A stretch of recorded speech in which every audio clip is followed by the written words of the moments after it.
Diz assim, Atos capítulo 2, no versículo 47, louvando a Deus e tendo o favor de todo o povo, e o Senhor acrescentava diariamente à igreja o que estavam sendo salvos. Em outras traduções, o número de fiéis. Glórias a Deus. Quando nós falamos de avivamento, pastor Rafael, a maioria das vezes o que nos traz à memória é que nos leva a pensar que ele está relacionado em sentir algo diferente. Quando nós falamos, nossa, Deus vai trazer um avivamento para a nossa nação, a gente imagina de início aquela coisa que queima, aquela coisa que arrepia, aquele momento que deixa a gente em êxtase, sim ou não? E não é errado, e até às vezes a gente liga ao termo ser batizado com o Espírito Santo. Quem está entendendo, diga amém. Embora isso faça parte do aspecto de avivamento, o verdadeiro avivamento genuíno, escute isso, ele não está baseado apenas em um mover, ou em um momento, ou em um arrepio, ou uma manifestação espiritual. Escute, quando nós estudamos, vamos enxergar ou procurar saber o significado da palavra avivamento no dicionário português. Ele significa despertar, animar ou acordar. Mas quando nós colocamos, ou melhor, quando nós olhamos para o âmbito religioso, nas Sagradas Escrituras, nós vamos ver que a palavra avivamento tem um sentido ao contrário. Pergunte para mim, o que, pastor? Mais forte, o que, pastor? O avivamento no âmbito religioso, ele tem o conceito de avivar. Primeiro ponto. Segundo ponto, ser ativo. Terceiro ponto, ser intenso. Então muda do nosso dicionário português. E o interessante é que esse termo, ele é usado para um período de renovação espiritual, que pelo cristianismo é um momento, ou melhor dizendo, é uma dádiva, uma bênção concedida às pessoas que creem fervorosamente, acima de qualquer coisa, acima de qualquer circunstância, acima de qualquer problema, mas creem no Pai, no Filho e no Espírito Santo. Você pode dar glória a Deus por isso? Você pode dizer, Jesus, eu te amo? Quando nós vamos ler a Bíblia, nós vamos entender que o avivamento genuíno, ele acontece de uma forma sobrenatural. Como assim, pastor? Eu vou te explicar. É diferente do aspecto atual que a nossa geração acredita. Por quê? A nossa geração acredita que o avivamento é baseado em euforia e entretenimento. Mas não. Quando nós entramos a fundo sobre o avivamento, nós precisamos entender algo. Por que ele não é baseado na euforia? Por que ele não é baseado no entretenimento? Simples, porque a euforia, quando você estuda sobre a palavra euforia, é algo que acontece de fora para dentro. Mas quando você vai ver o avivamento nas Sagradas Escrituras, o verdadeiro avivamento genuíno, ele acontece de forma ao contrário, de dentro, ele acontece no interior e reflete no exterior do homem. Quantos podem dar glória a Deus por isso? Isso é tão verídico, deixa eu tomar uma água, rapidinho. Isso é tão verídico que quando eu costumo falar que a Bíblia responde a Bíblia. A Bíblia não te deixa dúvidas. E aí nós vamos ler o livro do profeta Abacuque, no capítulo 3, é uma passagem muito conhecida, onde ele vai pedir um avivamento ao Senhor. Você que já leu a Bíblia, ou que lê, ou que estuda, você vai ver que no capítulo 3, Abacuque vai dizer, olha Senhor, aviva a sua obra, sim ou não? Mas para nós entendermos o capítulo 3 de Abacuque, nós precisamos entender os 2 capítulos que antecedem o capítulo 3. Escute isso. No primeiro capítulo, Abacuque, ele se revolta com Deus. Por quê? Porque Deus vai usar uma nação gentílica para tratar com Israel. No capítulo 2, Deus faz Abacuque entender o propósito em tratar com Israel. E nesse modo o profeta começa a se aquebrantar, ele começa a entender o propósito de Deus. E aí no capítulo 3, ele vai entender o propósito e vai abraçar a causa de Israel. É por isso que Abacuque significa aquele que abraça. Então ele vai entender e aí ele vai clamar: Senhor, aviva a tua obra. Quem está comigo, diga amém. Quando nós lemos a Bíblia, escute isso, ela é dividida em 2 partes. Para alguns, Antigo e Novo Testamento. Para outros, Primeiro e Segundo Testamento. Esse livro conta a história de 2 povos: os escolhidos, Israel, e os comprados, que é a igreja. Tem um povo comprado aqui? Diga amém. Não, você não entendeu. Tem algum povo comprado aqui? Diga amém. Você pode dar glória a Deus bem forte por isso?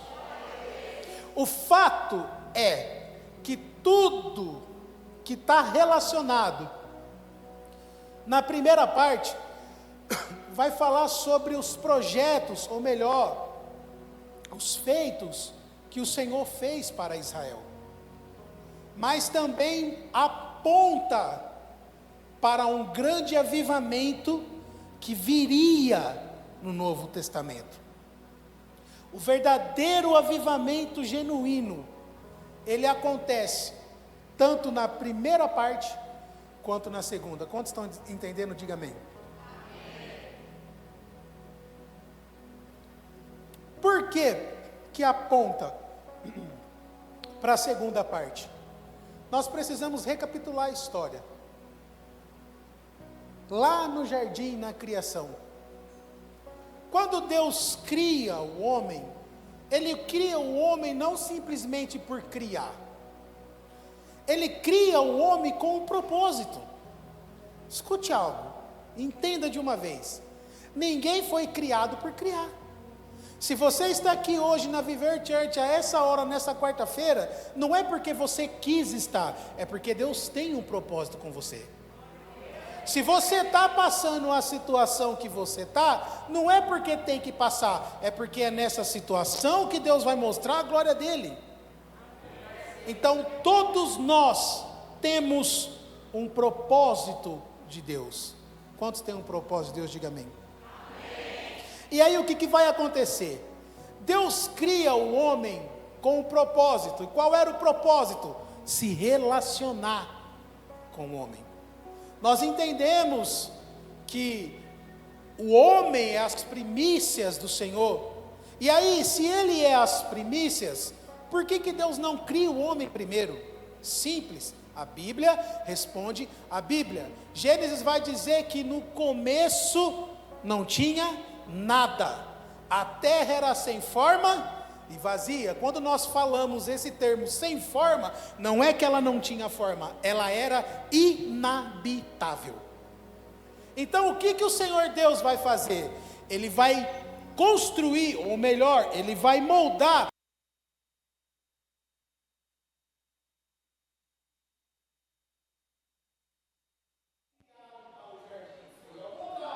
o jardim criado. E aí quando Deus cria o jardim, Ele coloca o homem lá. Eu estava estudando sobre esse tema certa vez. Escute isso. No antigo Oriente Médio, bem nos antigos, nos antepassados, quando 2 reis iriam se enfrentar com seus exércitos, o que eles faziam? Eles pegavam o líder, ou o rei de cada exército, para que não houvesse muita matança. Então, disputaria entre os 2 líderes maiores. E aquele que, por exemplo, o pastor Rafael tem um território, eu tenho outro, e nós vamos guerrear por esse território.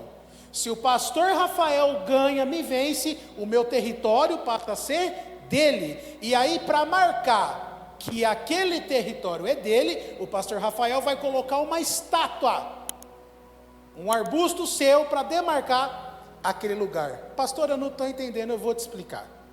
Quando Deus pega o homem e coloca no jardim, nós precisamos entender uma coisa. A Bíblia diz assim, que quando Deus criou o homem, Ele disse: façamos o homem a nossa imagem. O homem era a imagem do Senhor. Então, quando Ele pega o homem e coloca no jardim, Ele estava dizendo: esse território é meu. Pastor, eu não estou entendendo, eu vou te explicar de novo. O lugar que você está foi porque Deus te colocou. O teu serviço está ruim, mas foi Deus que te colocou, fique firme. Nós precisamos entender, eu sempre falo isso, e o meu pastor sempre fala isso, Deus ele complica e depois descomplica, para mostrar a glória dele. É igual os discípulos chegaram a Jesus e falaram assim: mestre, mediante a um cego de nascença, quem pecou? Os seus pais ou ele? Para que ele tivesse essa enfermidade. Jesus vai olhar para ele e falar assim: ó, nem ele pecou, e nem tampouco os teus pais, mas essa enfermidade é para que se manifeste a glória do Pai. Deixa eu te falar uma coisa. Quando nós escutamos a palavra deserto, a primeira coisa que vem na nossa cabeça, pastor, é dificuldade, é prova, é luta, é choro, é angústia, faz parte, mas nem todo deserto é sinal de escassez, e eu vou te explicar por quê. Porque foi no deserto que a água saiu da rocha. Não, você não entendeu. Foi no deserto que brotou água da rocha. Foi no deserto que de dia uma nuvem cobria o povo. Foi no deserto que de noite uma coluna de fogo acompanhava o povo. Foi no deserto que eles cresciam e a roupa crescia junto. Foi no deserto que eles andavam por anos e os sapatos não terminavam. Nem sempre o deserto é um sinal de escassez, mas é um momento de intimidade com o Senhor. E é tão verídico que Jesus, logo após ser batizado, aonde ele foi? Para o deserto. Então está no deserto, meu irmão, permaneça, fica firme. Às vezes Deus permite nós entrarmos no deserto para dar uma sacudida. Eu costumo falar que existem dois tipos de deserto na vida do cristão: aquele que você entra por vontade própria e aquele que Deus te coloca. Pastor, me explica, te explico. O que você entra por vontade própria é quando você faz aquilo sem consultar a Deus. Você faz do teu jeito. Entenda uma coisa: quando você coloca as tuas mãos, Deus tira dele. Quem vive o verdadeiro avivamento, vive na dependência e de Cristo. Agora, quando Deus te coloca, Ele supre todas as suas necessidades. A Bíblia diz que os filhos de Deus são guiados pelo Espírito. Quantos estão entendendo essa palavra? Diga amém. Você pode dar uma glória a Deus bem forte por isso? No Evangelho de João, no capítulo 1, no versículo 29, João ele vai anunciar esse avivamento genuíno. Ele estava lá cumprindo o seu ofício, batizando, e aí ele vê Jesus, porque Jesus também iria se batizar. E aí João vai olhar e vai falar assim: olha, eis o Cordeiro de Deus, que tira o pecado do mundo. Em outras palavras, João estava dizendo: eis o verdadeiro avivamento para Israel. Não, você não entendeu. João estava dizendo: eis o verdadeiro avivamento para a humanidade. Quantos estão entendendo essa palavra? O avivamento que João anunciava naquela época era totalmente ao contrário daquilo que o povo de Israel esperava, e eu vou te explicar o porquê. Quando nós estudamos a história dos judeus, a história de Israel, nós vamos entender que durante a sua jornada, Israel nunca teve uma visão de reino celestial. Eles sempre tiveram uma visão de reino terreno. Tanto que em 1 Samuel, se não me falha a memória, no capítulo 8, no versículo 7, o povo vai chegar até Samuel e vai falar assim: olha, nós queremos que você institua um rei sobre nós, como todas as nações têm. Agora escute, Israel tinha um rei ou não? Sim, o próprio Deus era o rei de Israel. Mas o que aconteceu? Israel preferiu aquilo que era do mundo. Tanto que Saul significa pedido. Deixa eu falar uma coisa para você. Tem coisas que Deus permite em nossas vidas, que é para testar a nossa fé. Saul não foi um cara ruim no começo do seu reinado. Não, ele fez tudo certinho. O problema é que no segundo ano do seu reinado ele peca, ele estraga. E aí eu fico perguntando às vezes para mim mesmo, o que eu tenho pedido para Deus? E é isso que nós precisamos refletir. Na maioria das vezes nós temos trocado aquilo que Deus tem por aquilo que o mundo nos oferece. E aí eu não consigo entender como vai acontecer um verdadeiro avivamento na nossa vida. Escute, o verdadeiro avivamento não é baseado em momentos, não é baseado em euforia. O avivamento que João pregava para Israel era: arrependei-vos. A verdadeira base do avivamento não é pular, não é dançar, isso faz parte da adoração, mas o verdadeiro avivamento é aquele que causa renúncia, é aquele que causa arrependimento, é aquele que confronta o teu e o meu pecado. E aí eu não consigo entender, pastor Rafael, a nossa geração, que não consegue renunciar ao celular, que não consegue renunciar à sua liderança. Onde eu passo, eu faço questão de falar isso que eu vou falar agora. O meu pastor é um cara muito amável, vocês vão conhecer. Nós vamos levar vocês lá em nome de Jesus. Um amor. E eu sempre falei para ele, eu acho que o senhor ama demais. E por amar demais sofre. Um coração mole. Velhão, barbudão, brancão, mas mole. Eu falo que existe um privilégio e uma coisa ruim ser filho de pastor. Ser filho de pastor é uma honra, mas é chato para danar. E ainda mais com o meu pastor, o meu pai. Pergunte para mim, por que, pastor? Porque na igreja eu não sou filho. E aí eu uso o termo assim, o chicote estrala. E no começo do nosso casamento, eu já vou encerrar, eu e minha esposa estava passando uma dificuldade terrível financeira, terrível. Eu costumo falar que o meu sonho era casar. Quem está solteiro aqui, levanta a mão. Levanta a mão quem está solteiro, eu vou lançar uma palavra profética para você. Levante suas mãos. Fique solteiro em nome de Jesus. Fique solteiro em nome de Jesus. Eu falo que eu sonhava em casar, pastor. E aí eu casei, eu falei, Deus, eu devia ter sonhado outra coisa. E aí nos nossos primeiros anos de casamento, né, meu bem? Nós passamos uma dificuldade financeira terrível. Resumindo, a ponto de sermos despejados da casa que nós morávamos. E aí imagina, o filho sai de casa e volta com uma nora. Aí fomos morar com meus pais. E aí eu vi que a importância de ter uma base familiar. Nosso pastor, meu pai me ajudou, minha sogra. Mas eu estava mal espiritualmente, mal, desacreditando de tudo. Alguém viesse profetizar para mim e falar, para trás de mim, Satanás, que eu não te conheço. Estava revoltado, escute, a maior profecia é a Bíblia, toma cuidado, porque às vezes aquele que corre atrás de profeta, acaba tomando uma profetada. É ou não é, pastor? Eu quero ouvir um profeta, lê a Bíblia, lê a Bíblia. E aí nós numa situação ruim, eu desacreditado, e eu já era obreiro na igreja, e o meu pastor sempre teve convites para sair, pregar na região. Eu falei, pai, por que o senhor não vai?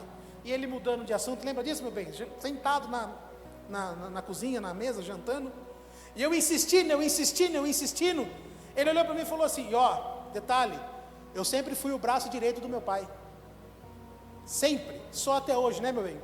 Sou até hoje, pastor, com o maior orgulho. Ele falou assim: você sabe por que eu não saio da igreja de domingo para pregar? Eu falei: por quê? Ele falou: porque eu não confio em você. Lembra disso?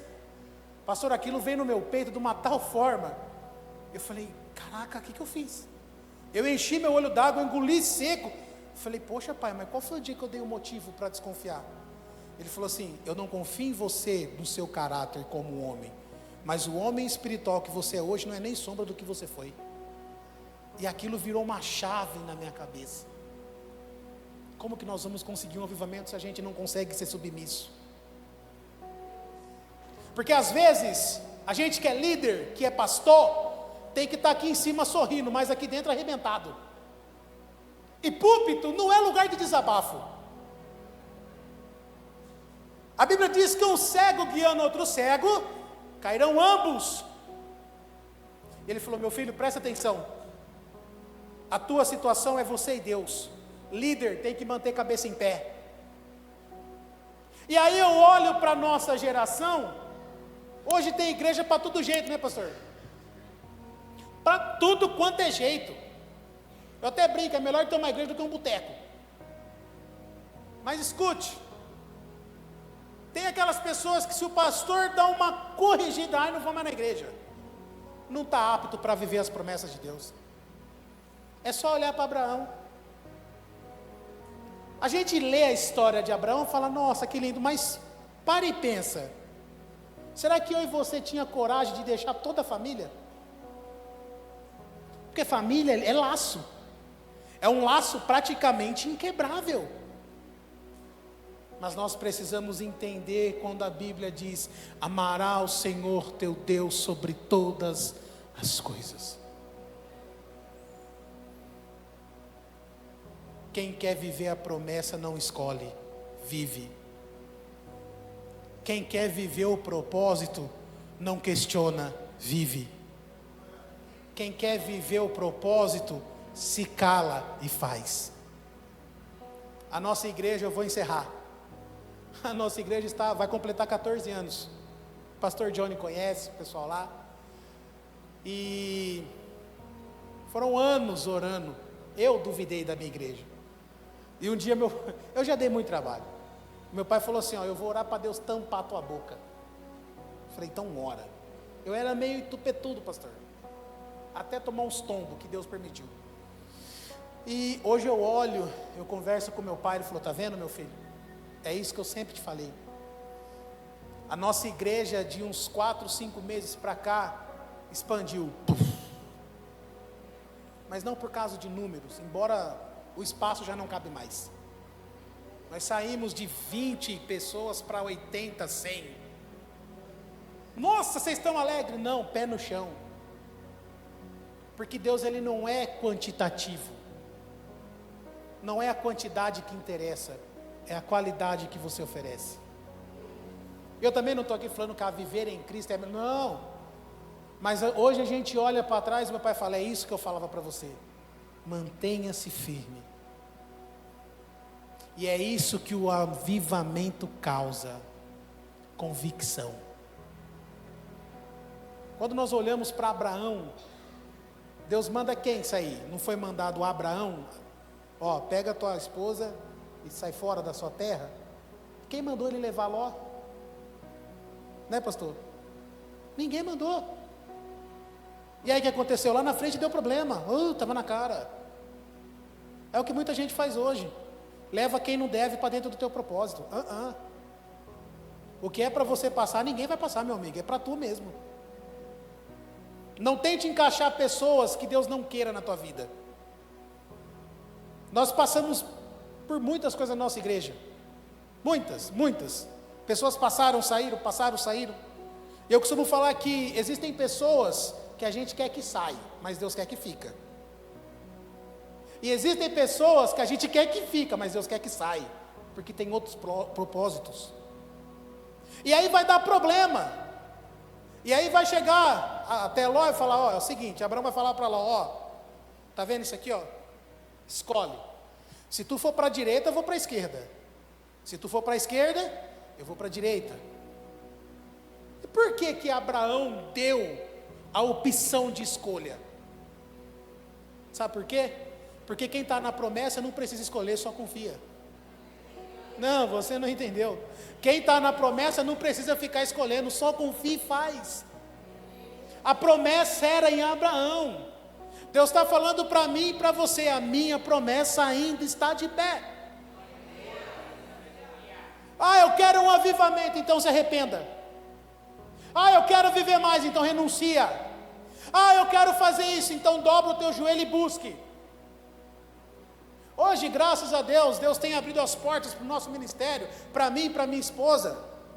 Mas foi uma promessa que eu ouvi e recebi quando eu tinha 10 anos. Deus nunca pula etapa. Davi foi ungido rei nos seus 15 anos, mas foi se assentar ao trono perto dos 30. Por quê? Porque Deus não pula etapa. Deus não vai colocar nada na sua mão sem te preparar antes. E o processo dói. E o processo machuca. E o processo deixa marcas. Mas fique na posição, porque grandes coisas o Senhor tem na minha e na sua vida.